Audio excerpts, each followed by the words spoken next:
Welcome to Pete's Property Podcast, brought to you by Buyers and hosted by Pete Wargent, buyer's agent, finance and real estate expert, and all-round property guru, plus published author. Join Pete for 30 minutes as he chats all things property with a new guest each week. Learn practical tips from the movers and shakers in the property industry and well-known personalities sharing their property journeys.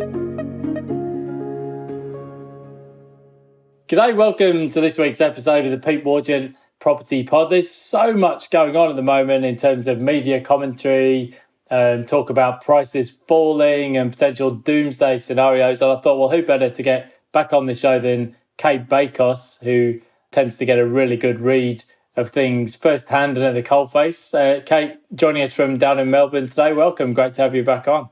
Thanks so much, Pete. I was rapt when you asked me. And yeah, it is a privilege of ours when we're in the trenches. We certainly do get a heads up when things are changing. And, you know, I don't always have people agreeing with what I'm reporting, but I'm reporting what I'm saying. Spoken like a true Melburnian, to be rapt to be on the show. I remember that from Neighbours back in about 1983, I think. I didn't have a TV. My mum and dad took away our television, so I was that unpopular kid that didn't have a clue what was going on. Yeah, we had periods where that happened, and you'd go to school and people would be talking about the young ones or something, and you'd have to sort of stare blankly. Make it up. In saying that, I don't watch probably any TV these days except State of Origin, but after yesterday's result, maybe let's not mention. So it's been a crazy couple of years for the economy, for everyday households, and of course for the property market. Before we talk about what's happening now, let's talk about the downturn that we got, which I guess started around the first quarter of 2020 when all the lockdowns came into place. So what did you see happening down in Melbourne? Yeah, it's an interesting question. Gosh, it was a horrible time. If you cast your mind back, and you'll remember that we'd only just come out of a downturn and we had a rapid upswing in 2019 as well. So, you know, looking at the growth chart, it was like being on a roller coaster. We had the credit crunch, the Banking Royal Commission, the federal election, all of the tax reform on the table. Property market ground to an absolute halt then. And then, of course, we had a surprise election win in May 19 and things took off again. And so I was running a business that was feast or famine the whole time. It was either people dropping off the list and saying they wanted to put their search on hold, or FOMO like you can't imagine. And when we thought we'd got away from that and we were dealing with the frenetic pace of the market and finding new systems and processes to handle all of that, we then had COVID hit our shores, and it was an enormous shock to everyone. At first, I thought that it would only be a short-lived lockdown, and obviously we were the most locked down city in the world. It was horrible. And that downturn initially, it was so unknown and people were so fearful, everyone did nothing. I literally had a handful of clients that said, you know what, let's keep shopping. And in that early few weeks, we were still able to trade. We were doing the elbow bump and wearing masks, but we were still out there bidding. And it was palpable. People were scared because they didn't understand. And there were so many horrible headlines. People just thought, well, I'm not hanging about and watching my property value drop by 30 or 40%. I'll do nothing. And that's what everybody did. But it was a really fascinating time, Pete, because I've never seen a bounce back so quickly. So we literally had about 3 weeks of bargain buying, and then it was just FOMO again, but with a lot of difficulty because of the stop-start nature of the industry and the restrictions on getting out and about. We weren't allowed to set foot in properties for months on end. And so people were doing sporadic crazy things, buying sight unseen. Agents were hosting Zoom video walkthroughs with vendors. It was a really insane time. Yeah, it's logistically, it was very difficult if you wanted to sell or buy a property. And then It's actually quite hard to remember now, and I'm sure it was actually the timeline would have been different where you were based in Melbourne from what we experienced in Noosa and southeast Queensland, because we just didn't have any COVID on the Sunshine Coast. But I think at the sort of top level, the policy level, the Reserve Bank cut interest rates effectively to zero, and they introduced a range of unconventional measures. And then the government also sort of aimed to build a bridge to the other side with a range of stimulus measures, and then eventually we got vaccine rollouts and so on. The reason I was interested to do a quick recap on that, not because I like talking about pandemic and lockdown so much, but more to get a feel for when markets turn around, how do you first experience that? Is it, do you get more inquiries via your website, or do you see more people at open homes? I guess that didn't apply during COVID, but I guess that one of the things, and it looks like we're into a market downturn now, particularly for Sydney and Melbourne, but I'm interested to know, how do you actually know when sentiment is turning? Yeah, it's a very good question because it can happen so quickly. The first sign is, as you mentioned, buyer inquiry. So I have a look at Google Analytics to see how many people are actually clicking on my site, because clearly if you're reaching out to buyers agents and looking at their websites, you're thinking about doing something. That's one measure. Agents will tell you how the attendance levels are feeling. They can pick it usually over a weekend. If it feels like the tide's turning, no one's prepared to call it after one weekend. But you'll say, look, I need one more weekend to really answer that question for myself. Is this the turnaround? And sometimes it's as little as that, just 2 consecutive weekends. And it's days on market. It's inquiries per property. It's people being willing to put in aggressive offers. As soon as that sort of activity starts, it can really signal a changing market. And that was exactly what happened during those times.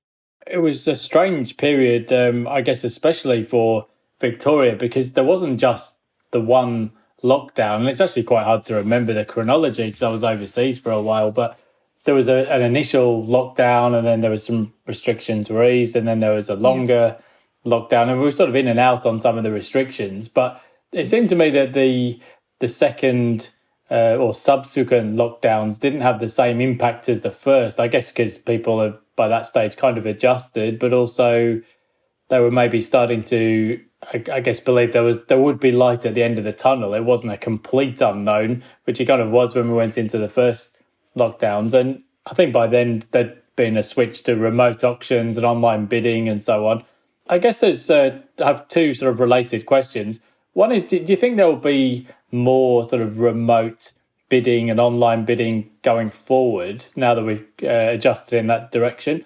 But the other question was, did you see a shift in living preferences? I know we've talked previously about sort of a move to some of the regional cities, but also the types of properties that people were keen on. Are you seeing sort of people ask for different things, like a home office space or just different living arrangements? Great questions, Pete. I'll answer them one by one. Remote auctions, we've definitely seen an adoption of that. And agents still want their time in the sun. They love standing in the street and shouting and wearing their suits. But what we have seen is an acceptance of a hybrid model. So they'll facilitate people bidding remotely now at an auction. It's not an unusual thing. It's very rare that an agent will say, no, you've got to be there. So that's been a bit of a game changer. And certainly for buyers advocates as well, we typically had an opportunity to represent someone who might have been away or couldn't make the auction. That's no longer a barrier for a lot of buyers, but obviously it's not the key reason why people get a buyer's agent. They get one because they want a professional handling something that's significant.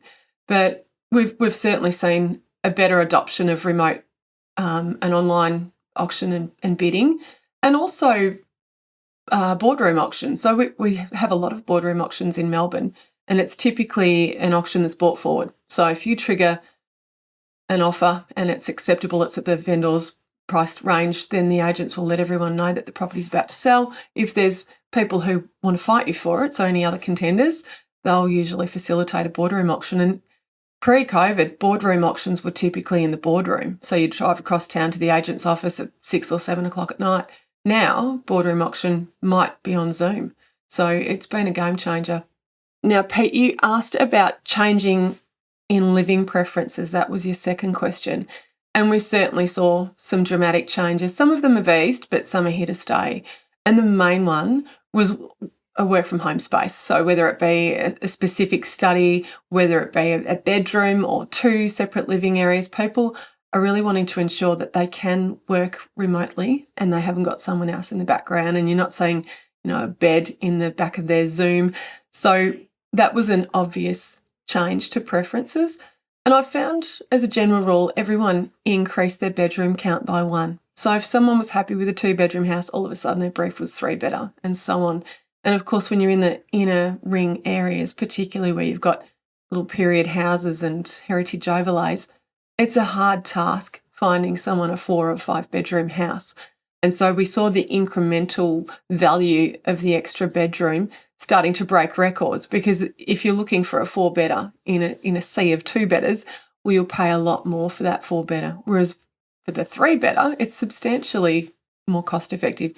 So that was an obvious change. People did care about outdoor gardens and nice kitchens because, of course, we had to cook for ourselves for a while there.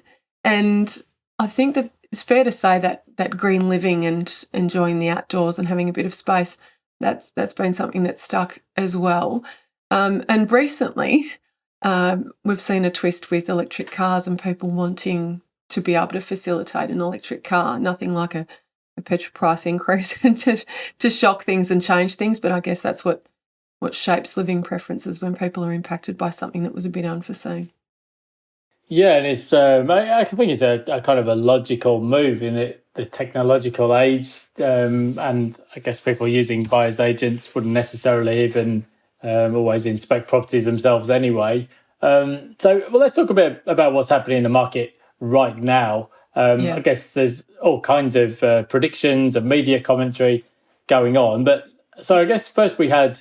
There was an election campaign, which is rarely good for housing market sentiment in the short term. But I guess the big thing that's really changed is we've had the Ukraine war, and now we're starting to see inflation. And even just anecdotally, right? You go to cafes unable to open due to staff shortages, and then you go to Woolies and there's empty shelves, and things like hotel costs have gone through the roof, and fuel and everything else. So we're obviously into an interest rate environment which is seeing a tightening period. I guess caveat emptor, trying to predict anything in this kind of environment might be a bit of a fool's errand, but we're starting to see things like commodity prices are falling, freight rates are falling, and inflation expectations seems to be calming down a bit. But I guess in Australia, we haven't yet felt the full force of all this in terms of household bills and power and energy and fuel and food costs and so on. And it looks like inflation won't peak until the end of the year.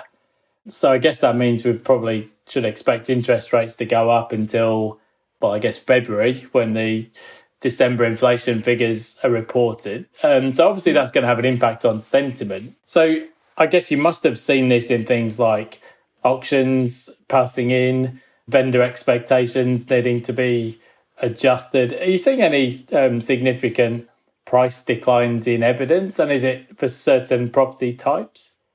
Yes, we are for certain property types. And I wouldn't say that they're scary declines, but it's very palpable. We've gone from a seller's market to now a buyer's market.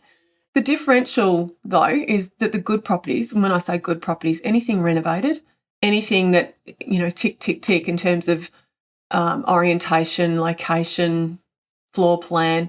If it's a crowd-pleasing property, you'll feel like you're in a seller's market. It will be aggressive bidding, multiple bidders, prices that, set records, but the house has to be quite perfect. So the real difference is that buyers are demanding perfection now, and they're scrutinising anything that's imperfect. Whereas last year, give me a 7 out of 10 and I'll take it because I'm desperate. This year it's got to be a 9.9, otherwise they'll keep searching. So we've got a really finicky market now. We've also got a jittery proportion of the market, otherwise known as first home buyers. They're freaking out. Anyone who hasn't experienced an interest rate increase in their lifetime is really rattled by this. And then you've got all of the others that have experienced interest rate movement, volatility, whatever. They're taking it in their stride. And I have to keep having the conversation with people around borrowing capacity and how that's calculated, what the buffer rate is all about, what it means, why it's there. Because I think so many people have looked at the shock headlines and they've got really scared about the unknown. But the reality is we've had our borrowing capacities buffered for a long time for just this, for interest rate movement. It's just that we all got quite used to declining and then non-moving record low interest rates. And it was never sustainable. We were never going to be able to enjoy that into eternity, and it was always on the cards that rates would move back up. How hard they'll move them, at what pace will they do it, and in what increments, we don't know. But what we do know is that we have to get to a critical point, an equilibrium, where we're slowing down inflation and we're not adversely impacting the employment rate. So it is a fine balance. No doubt they'll overshoot it and then pull it back again. It's a tough thing for any regulator to try and balance, but I'm not envisaging that we're going to be getting up into scary territory interest rates like we've seen in past decades. Yeah, I guess that's the interesting point, isn't it? I think we'll probably get a couple of 50 basis point hikes coming right up, and probably if the fourth quarter inflation figures aren't out till December, we might get another one in February. But it's, I guess the trajectory kind of implies getting to about 2.5%. Financial markets think it might go further. But in the grand scheme of things, a 2.5% cash rate or target cash rate is not very high, historically speaking. And maybe eventually the buyers in the market will come to realise that, but probably not until there's some signs of things tapering off. Are you seeing any impacts at the top end of the market? Because when I just look at around where I live in Noosa, I've seen properties that used to sell immediately are now just sitting on the market for a few weeks or sometimes longer. I suppose there's two possible explanations that I can think of. One is that every third person I'm speaking to seems to be jetting off to Europe for a jaunt, but maybe some people heading back to Sydney and Melbourne. And also just at the premium end of the market, maybe there's some impact there, impacted by rising interest rates. Are you seeing anything like that going on in terms of buyer trends? A little bit. This one is interesting. Typically when we've had markets readjusting or reshaping, we've been able to pick the price point where that's been more impacted. In this case, though, I maintain my position that it's the imperfect properties that are sitting around and experiencing higher buyer scrutiny. And the perfect ones, whatever the price range, they seem to still be going well. So whether that's the ultra high end or the low end, if it's a crowd-pleasing property, if it's got no fundamental obvious issues, they tend to be going okay. So I think something to note is that the regional areas and holiday hotspots, the higher priced properties there have come off a little bit, or at least there are less buyers going crazy for them. And I think part of that is that people have reallocated their money to travel again, because what we did learn during lockdown is people just apportioned their travel money to holiday house money, and the holiday regions went nuts. And also work from home allowed them to do that. We've got a few forces working against long commute type holiday hotspots now. Bosses are saying we want you back in the office, even if it's 1 day a week. And that's a challenge for anyone who's got cosy and had 5 days a week of being able to work remotely. But also people are thinking about what else they'd like to do with their money. So, that apportionment of a large amount of cash for a holiday house, it's not top of mind for everyone now. As you said, a lot of people are going overseas. Do you want to save on buyer's agent fees? You could save thousands with Buyers Buyers. As Australia's most extensive network of buyer's agents, we can lock in highly competitive prices. Plus, our national network of buyer's agents are some of the best in the business. So get the Buyers Buyers advantage and talk to us today. Call 1800 975 051 or visit buyersbuyers.com.au. Kate, now we had breakfast the other day when I was on a flying visit down to Melbourne, and one of the subjects that came up being in the Melbourne CBD was Melbourne apartments. So I guess we've seen lots of instances of people buying units in Melbourne, I guess around a peak of the market about a decade ago, and then not seeing much in the way of results since then. Are you seeing any bargains there? I mean, I suppose when you look at sort of 3-bedroom units in Melbourne, close to the CBD, prices have come off and rents have fallen. Are there any bargains there? Anything that investors might take a look at? Yeah, we've seen a little bit of a resurgence of the unit market, and particularly in the city, and whether it be CBD, Docklands, we've had more people taking advantage of lower price points and obviously perceived value. And a lot of that has been exacerbated by the fact that people moved out of the city and bought their home maybe in Macedon Ranges or Peninsula or along the coast past Geelong on the surf coast. And so we've got a lot of people who, when they come into the city, it's a long commute. And so you can imagine anyone who has the cash flow and the opportunity will be thinking about having a little city pad, and we've seen that roll out. So a lot of adoption of the city opportunities has been people who are doing that as a second living option. But we've also seen investors come back, and some investors have decided that the potential for elasticity and the differential between house price movement and unit price movement, they're saying, well, I feel that right now the disparity is so great, it can't get any greater. I'm making the decision now to invest in a unit in the city. So there's a couple of forces working there, and we have seen apartments come back on. And I think that's when it's a great apartment block or a really nice boutique property, that's an awesome opportunity for a lot of people, investors and owner occupiers included. Yeah, fabulous. I think one of the best things about having you on the show, Cate, is getting first-hand information of what's happening and not sometimes sort of generic market reporting. But what are you seeing investors up to? You mentioned investors then. What are investors doing? What are the latest trends? I guess in a high inflation environment, people are quite keen to protect the purchasing power of the dollars in their bank account. Are you seeing any investor activity? Yeah, I am. Quite a lot, actually. And we've had a steady increase of investors since they were basically welcomed back by the banks. And we really squished investor activity down to zero in the downturn that I spoke about at the start of our show. So 2019, it was near and impossible for investors to get their hands on money, and they just couldn't. They walked away. So they're back now. The credit availability was the initiator to that. But diversification, particularly away from shares, that's another driver. And as you mentioned, inflation, so they're hedging against devaluing their own money by being active in the market. I think that, the volatility of the share market is something that we can't underestimate. And when it's running hot, it's great. But when the chances of decreasing share prices is threatening someone's wealth, they will often turn to bricks and mortar, and we're seeing a lot of that. But I'd say that the game changer right now for investor activity has been a really strong increase in rents. And we've had that increase across the board. Melbourne certainly has been enjoying it, but go to places, I can chat to you, go to Queensland and Perth. Yeah, it's really tough.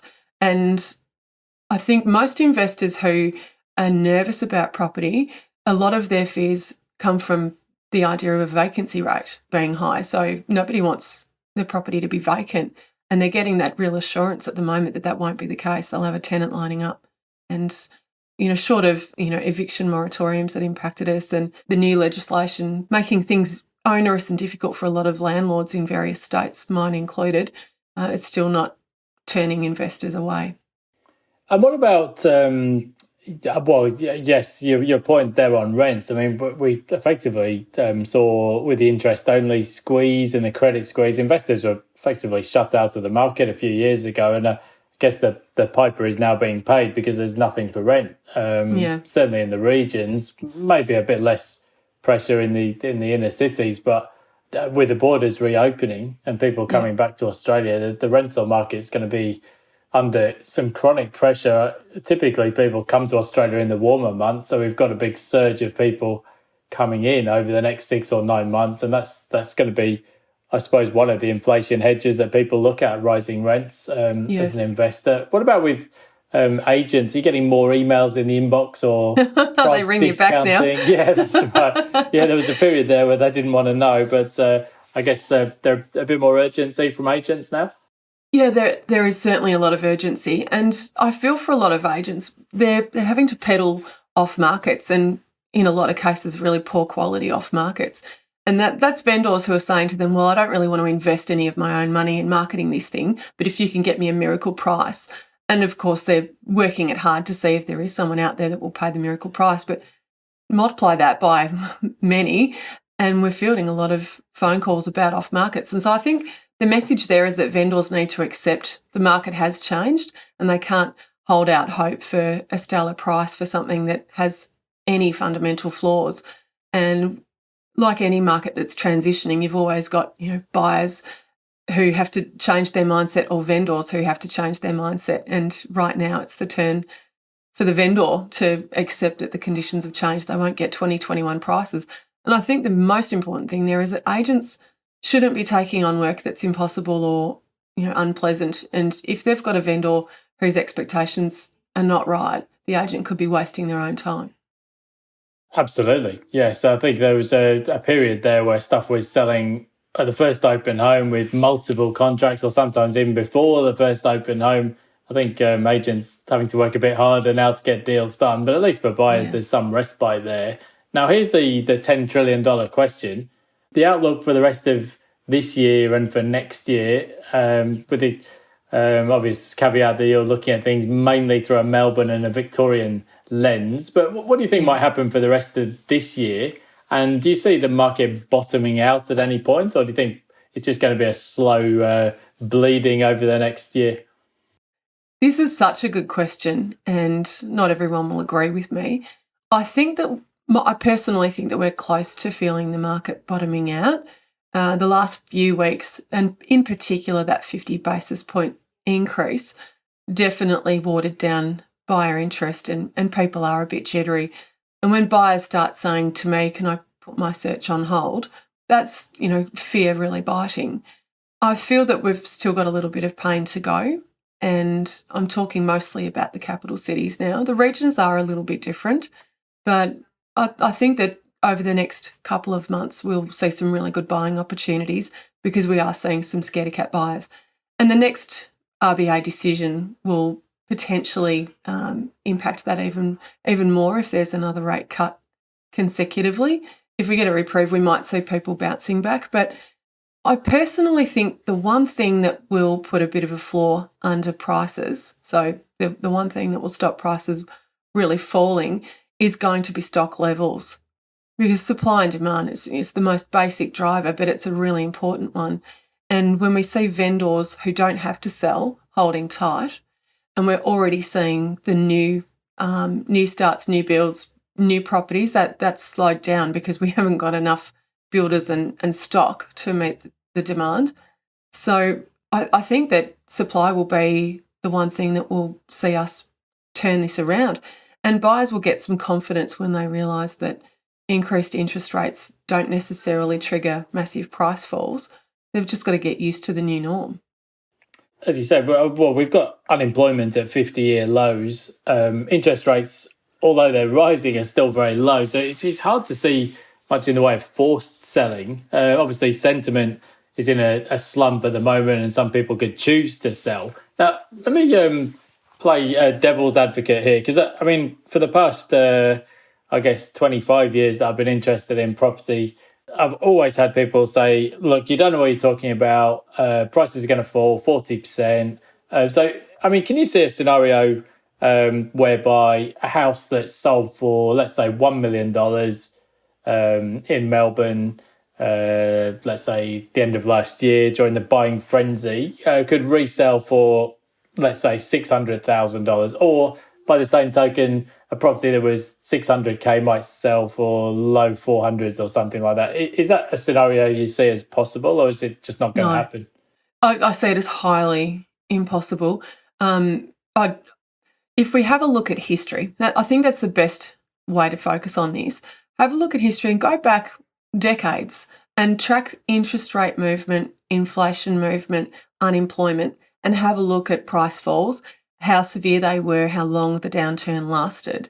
There's nothing in our history that suggests that this time we'll have harder declines and a long period of property prices moving down. Quite the opposite. So I'm not wanting to sound Pollyanna about this, and I know that I am a bit of an optimist, but we've got increasing interest rates for a reason. Our economic outlook is not terrible at all. Inflation is a problem and they're solving it, but I think we've got to have a look at what past interest rate movements have done to property values in Australia, and there hasn't been a correlation. I've chatted about this in depth with Dave and Pete on our show, but it is worth having a look at the two charts and seeing if there's a correlation, because when you're overlaying both of those measures, there isn't an indication that we'll have price declines as a direct response to increased interest rates. We'd have to have a real issue with employment for me to start saying that we're in trouble. Yeah, I think, well, if you look at history, it's the cash rate goes from near enough zero back to 2.5% by the end of the year. I mean, that would be, I think, the second fastest tightening cycle that we've seen, and presumably that must have an impact on borrowing capacity from the lows, I guess, for the interest rate cycle. But I think on the other side, construction costs have leapt higher, probably 30% higher, quite a lot of inflation around. And finally, we're actually seeing some incomes and wages actually rising. And I think the other factor is we've got borders are actually reopening. There's been no sort of new sort of fresh buyers coming into the market for a couple of years. And just in the last couple of months, we've seen, I think the government had some temporary visa numbers out, and there's been a rebound of something like 250,000 from the lows, and permanent migration starting to ramp up as well. So look, obviously we're in a sentiment slump at the moment, and who knows, it could go on for some time. But at the moment, you've just mainly just seen sort of modest price declines. Is that a fair summary? Yeah, it is a fair summary. And the measures that indicate that are auction clearance rates and days on market. I think, though, the one thing that could really threaten the opportunity for buyers that are sitting it out and waiting is if investors return in strength. If investors come back, en masse, yeah. Yeah, I think that could really be a bit of a game changer in tandem with new arrivals looking for homes. And the residential market's an interesting one. We've got established and new. Now, we've seen a lot of things changing in the new, particularly house and land space, because of the builder shortages and the impact there. So I think we could find that established property is under pressure yet again, and I won't be surprised if that happens in 2022, but I think 23 we can anticipate that we'll see that pressure. Yeah, I mean, it's a bit of a fool's errand trying to predict anything, as I said, at the moment, but certainly the budget papers and all the rhetoric from the new Labour government seems to suggest immigration ramping up, and we'll probably see population growth at 350,000 next year, or maybe near 400,000. That's a lot of demand for housing. My final question, Kate, then, is the media will obviously be focused over the next 6 months on the quantum of price declines and the pace of declines. But what are the kind of leading indicators or signals that you would look for in terms of a market turning around? Is it simply from conversations and inquiries that you have, or are there other metrics that you might look at? Well, chatting to the agents is always insightful, and they'll be able to tell you when things are starting to turn. Also, mortgage brokers, when they're getting more pre-approval, loan pre-approvals in their system, and it is about conversations, it's about sentiment. And clearly, if we start seeing more people attending at auction and clearance rates increase again, well, they're all definite indicators. But I think to start with, it is about conversations, and it's about numbers of people, the amount of activity that we're experiencing. Yeah, that makes a lot of sense. So, Kate, thanks so much for coming on. We'll check in with you later in the year, and we can either congratulate ourselves on our amazing forecasting skills or commiserate. But I'm actually looking forward to spending a bit more time in Melbourne in the second half of this year. So you'll have to let me know when the rain stops, and I'll jump on a flight. Oh, well, indeed. I'll book some pizza for us, Pat. Brilliant. Thanks so much, Kate, and look forward to chatting in due course. Cheers. Me too. Thank you.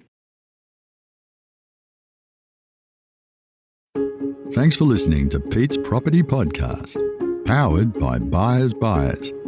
Don't forget to subscribe and join us next time as Pete chats all things property with a new guest. And just a reminder that the information provided in this podcast is general advice only and doesn't take into account your personal financial situation or needs.